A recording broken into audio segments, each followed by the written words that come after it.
नमस्कार, मैं यशोटी चावला। स्वागत है आपका खबर 5 चैनल में। चलिए बढ़ते हैं आज की खास खबरों की तरफ।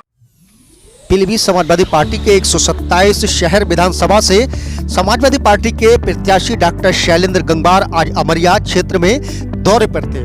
इस दौरान अमरिया क्षेत्र में स्थित ग्रीनलैंड पैलेस में उनका समाजवादी पार्टी के कार्यकर्ता एवं पदाधिकारियों ने आज जोरदार स्वागत किया है। आपको बता दें कि समाजवादी पार्टी के नेता सरबजीत सिंह उर्फ छब्बा के द्वारा आयोजित कार्यक्रम में आज हजारों की संख्या में कार्यकर्ताओं द्वारा उनका जोरदार स्वागत किया गया है। इस दौरान समाजवादी पार्टी के प्रत्याशी डॉक्टर शैलेंद्र गंगवार से मिलने के लिए हजारों की संख्या में कार्यकर्ता एवं पदाधिकारी उपस्थित रहे।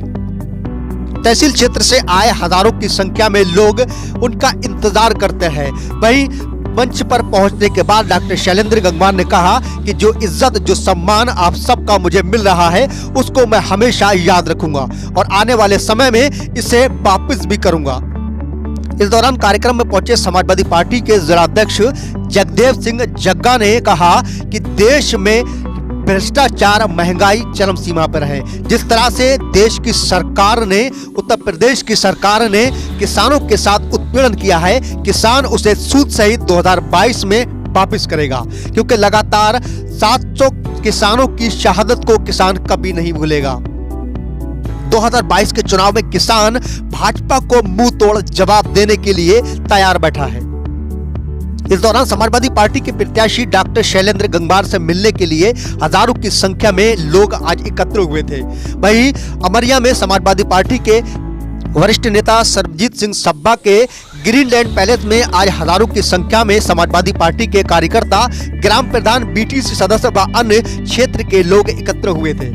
इस दौरान समाजवादी पार्टी के प्रत्याशी डॉक्टर शैलेंद्र गंगवार ने कहा कि उनका जो सम्मान आज यहाँ पे किया है वैसे कभी नहीं भूलेंगे। आज सैकड़ों की संख्या में भारतीय जनता पार्टी छोड़कर समाजवादी पार्टी को ज्वाइन करने के लिए कार्यकर्ता भी उपस्थित रहे। इस दौरान समाजवादी पार्टी के जिला अध्यक्ष जगदेव सिंह जग्गा ने उनका जोरदार स्वागत किया है।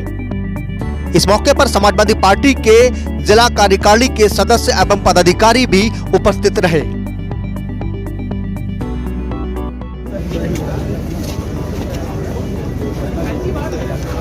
2022 के उत्तर प्रदेश के आम चुनाव में पीलीभीत के स्थानीय मुद्दों में, जैसा कि मैं हर बार बताता हूं, शिक्षा की बुरी स्थिति पूरी प्रदेश में और खास तौर से पीलीभीत में स्वास्थ्य सेवाओं का बुरा हाल, बेरोजगारी की समस्या, सड़कों का बुरा हाल और किसी भी तरीके का कोई विकास कार्य नहीं हुआ है पिछले 5 सालों में। जो हमारी पिछली सरकार की जो विकास योजनाएं थी, जैसे चाहे मिनी बाईपास बनना हो, बहुत सारी और ऐसी चीज़ें थी, वो भी वहीं के वहीं पे ब्रेक लग गई हैं।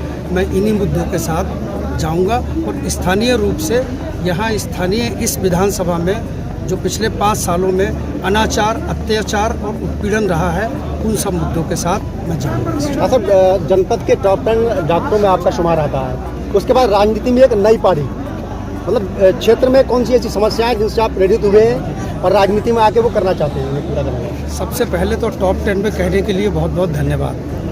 हालांकि डॉक्टरी में कोई ऐसा टॉप कोई वो होती नहीं है, फिर भी आपकी भावनाओं की मैं कद्र करता हूँ, धन्यवाद करता हूँ।